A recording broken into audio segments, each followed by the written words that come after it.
Sabi nila, masarap magkaroon ng best friend.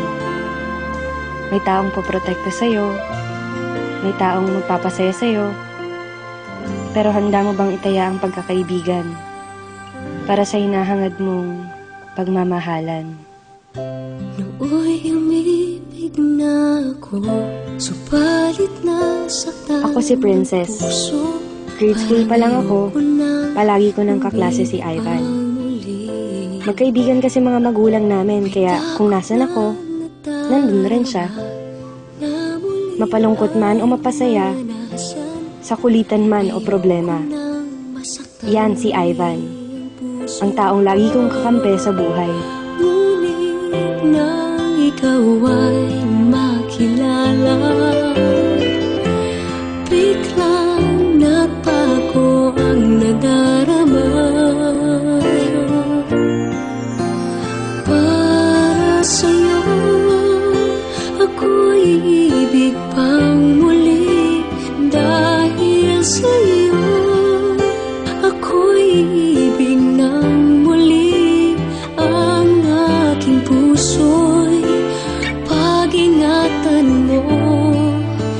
Dahil sa ito'y muling magmamahal sa'yo, para lang sa'yo.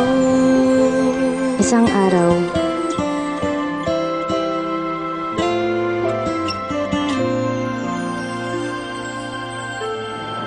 bakit ka naman sumali sa prank? Wala lang, gusto ko lang. Gusto mo lang? Alam mo bang delikado yun? Alam ko naman itong pinapasok ko. Ang dami-dami sumasali sa prank. Ano ko ba? Matapos ang araw na yun, at sa'yo lamang nakita ang tunay na pag-ibig laging hinahanap. Buti na lang ika'y nakilala. Binago mo ang nadarama. di na siya nagpaparamdam. Di na siya nagte-text. Di ko na rin siya nakikita sa school.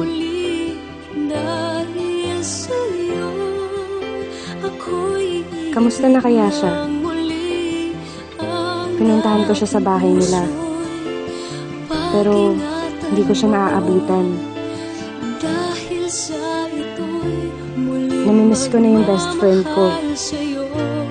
Namimiss ko na si Ivan, ang lalaking lihim kong minamahal.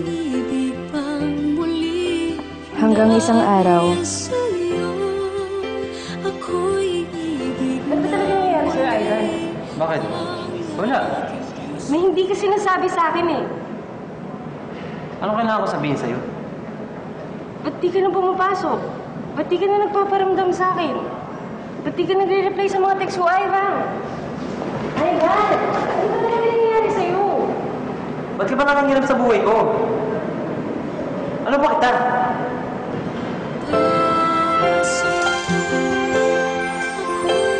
natahimik ako sa sinabi niya. Ano ba niya ako? Isa lang akong hamak na best friend. Hanggang doon na lang yun. Umalis siya at di na nagpakita. Di na rin ako nagte-text. Di na rin ako pumupunta sa kanila.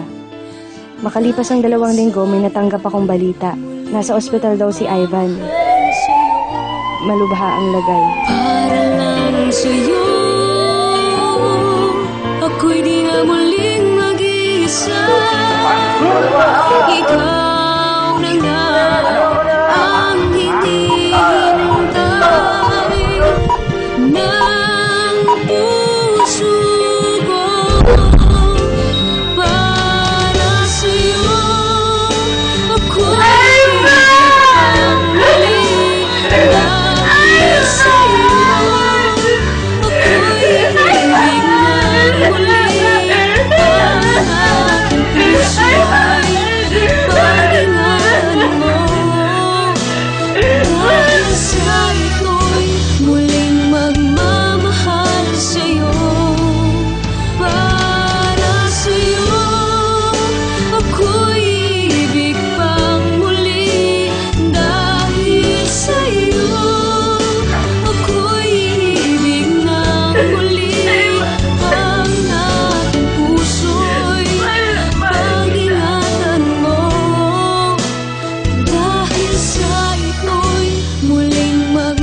sa akin ng cellphone ni Ivan. Pare, huwag niyong papakilaban ng best friend ko. Ginawa ko naman ang sinabi niyo, di ba? Nalihan ko na siya. Basta huwag niyo nang gagalawin si Princess. Mahal na mahal ko yun.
Puso ko para sa Oh my gosh!